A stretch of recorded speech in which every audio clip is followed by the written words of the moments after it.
አንድ ፓስተር ቸሪ ነው የተባለ ሰው የተናገረው ንግግር እስራኤል ያው ነው እስራኤል አይደለችም እስራኤል ህዝብ እስራኤል ዳቢሎስ የተናገረው የለየለት አንታይ ሴሚቲዝም ነው አንታይ ሴሚቲዝም ይሉሃል ይሄ ነው ትክክለኛው እንዲህ አይነት ሰዎች መጠንቀቅ አለባቸው ከእስራኤል ጋር በተፈጠረው ግብ ችግር የእስራኤል ኤምባሲ ያወጣው እንትን መግለጫ ነበርና ጸረ ሴማዊ ነው የሚለው በጣም አስገርሞኛል እኔ ሰው መጠላ ሰው ለየቼም መጸየፍም ምንቅም ምነካም ሰው አይደለም ሐሳቦች አይዲያዎችን የሰዎች ክፋትን ነው መገልጠው እንጂ ፐርሰናሊ እኔ ሰዎችን ነጥዬ ብሔርን ዘርን እምነትን ቋንቋን ለየቼ ጠልቼ አላውቅምና አንዱ እሱ አስገርሞኛል በሰላም ፈታችሁት ከእስራኤል ኤምባሲ ጋር ነበር እኔ ዝም ነው ያልኩት እኔ ምን አንዳንድ ነገር በዝምታ ውስጥ ዝምታ ከንግግር የሚበልጥ ውጤት ያመጣል አንዳንድ ጊዜ ዝምታ ሰዎች ግራም ቀኝም እንዲያስቡ ያደርጋል የሰዎች ዝምታ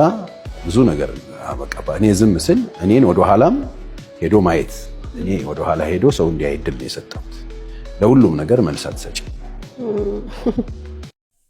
እንደው በሰዓቱ ፓስተር ቸሪ ምን ተናግሮ ነበር እንደዚህ የተወረደበት ምን አድርጎ ነበር በዚህ ልክ እንድትወርድበት እንዲናገሩት እንዲቆጡ ያደረጋቸው ነገር ምንድነው የሚለውን እስቲ ተናግሮ የነበረውን ነገር ይመስለኛል ከ6 ወራት በፊት አካባቢ ነው እንደዛ አይነት ነገር ተናግሮ ነበርና እስቲ ሰምተነው እንመለስ አሁን እንኳን ሰሞኑን ያያየን ያለነው በእስራኤልና በእንትን መካከለ በኢራን በኩል የነበረውን ጦርነት ማዕት ክርስቲያን ተጃጅሎ በዛና በዚህ በጸሎት ሸፍኖ የዲያብሎስ መሳሪያ ሆኖ ታያለ ደም የሚያፈሳ ጋንንት ነው አንተ እስራኤል ማን ይላል እነዚህን አይደል እንደናንተ ፉኝት ልጆች ያላቸው ኢየሱስ ኔታናው የሚመራውን እስራኤል ነው እንደ ጌታ ይሄንን እስራኤል ነው እንደ እግዚአብሔር የሚጠብቀው የብዙዎችን ደም የሚያፈስ በተኙበት ህፃናት የሚያርድ ኢየሱስ ከዚህ ጋር ነው እንደሚቆመው መጋደላችን ከደምና ከስጋ ጋር አይደለም ንቁ ክርስቲያኖች የተተበተበ ነገር አለ ዓለም ላይ ደም አፍሳሽ መንፈስ ነፍሰ ገዳይ ካልታጠቃችሁ መንፈሳዊ መሳሪያ እግዚአብሔር ካልሰጣችሁ አይናችሁ ካልበራ ትበላላችሁ እነሱ ናቸው ኮይዱና ዮሐንስ ወንጌል ምዕራፍ 8 ታንቡ እናንተ አላችሁ ከአባታችሁ ከዲያብሎስ ናችሁ ኢየሱስ እስራኤልን አያከብር አይደል ነፍሰ ገዳይ ስለሆኑ እኮ ነው ልትገሉኝ ትፈልጋላችሁ አላቸው ኢየሱስን ለመግደል ይፈልጉ ስለነበር ለምን አያቸውና ይሄ ሐሳቡን ያቆማላ ነፍሰ ገዳይ ነው እሱ ነፍስ ለማጥፋት ለመግደል ለመስረቅ ለመግደል ለማጥፋት እንደሚመጣ ያውቃል እነዚህ ለብሰውት ቀሚሱን ዝርፍፍ አድርገው የዳጎሰ መጽሐፍ ይዘው የመጡት እናንተ ዲያብሎስ ልጆች አለ የትኛው ክርስቲያን ነው አሁን የዲያብሎስና የዲያብሎስ ያለውን እንግዲህ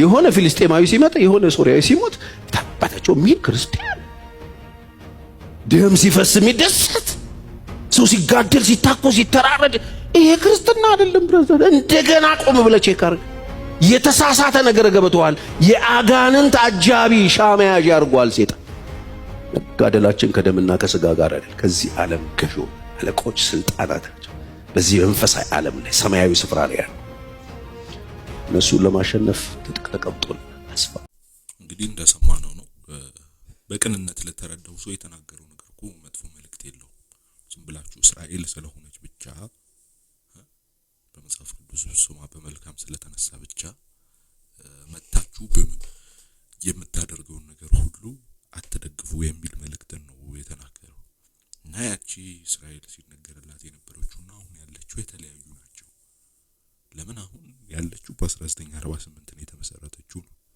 ነጥቡ ተግባብተናል አይደል ያን ነጥብ ነው እዛ ጋር ያስቀመጠው ሰዎች በሌላ ወሰዱት ሌላ ታሪክ ውስጥ ከተቱት ነገር ይየውንና በጣም አከራካሪ ያደረጉት ጉዳይ ሆነ ግን እሱ የተናገረው ስለዛች ነው በቃ አንዳንዶች በጥላቻም አድርገው እስራኤል ምናምን የሚጠሩ ለኢራን ደጋፊ አድርገው ምናምን አስቀምጠውታል እሱ የሁለቱንም አልደግፈም ነው ደም መፍሰስ የለበትም ግጭቶች መካሄድ የለባቸውም ጦርነቶች መካሄድ የለባቸውም ነው አንዱን ደግፋ አንዱን ትምትልበት ነገር የለም ሰዎች ሰው በመሆናቸው ተከብረው መኖር አለባቸው የሚለው ነጥብ ነው እዛ ጋር ያስተላልፈውና ሰዎች ግን በሌላ ወስደው አንታይ ሴሚቲክ አርገውት ምናምን ይቀመጣሉ ጥላቻም ያላቸው ለእስራኤል ምናምን የሱን ተጠቅመው ጥላቻቸውን ሊያስተራጩ ይሞክራሉ የሱ ሐሳብ ንጹሃን መሞት የለባቸውም በሰላም መኖር አለበት የሚል ነገር ነው። በጎ መልእክትን ያስተላልፈው አጠቃላይ ያው ግን ቆጣ ብሎ ስለተናገረው ነገር ይሁን አከራካሪ ሆኗል። የኢየሱስ ክርስቶስን ንግግር አምጥቶታል እዚህ ጋር ምን የሚል ነበር?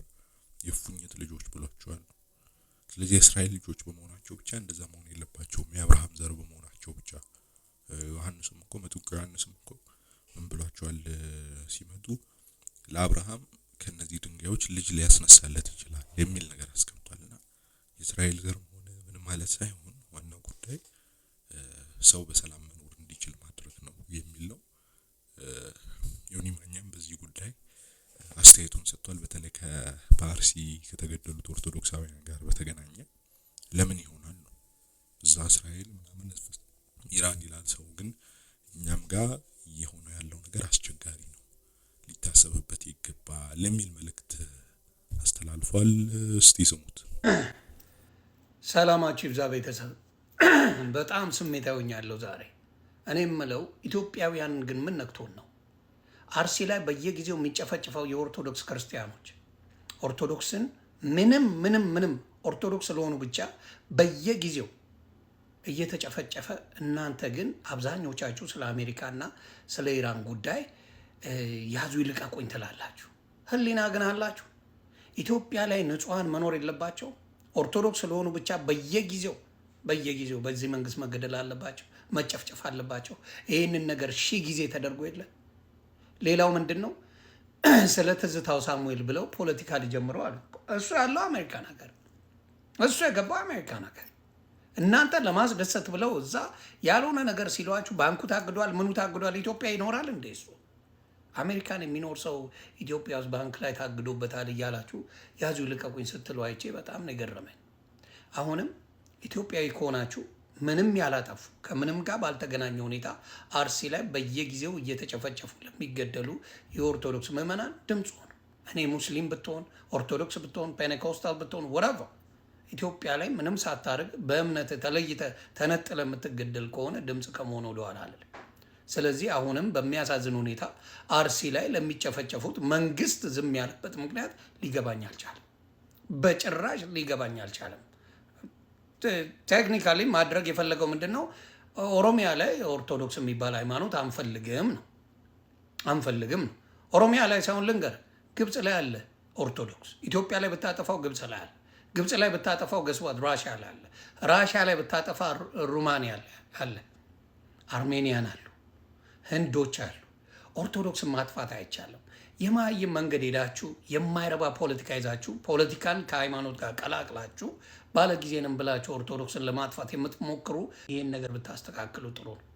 ፍትህ አርሲ ላይ በየጊዜው ለሚጨፈጨፉ ኦርቶዶክሶች ፍትህ እላለሁ። ሰላማችሁ ይብዛ።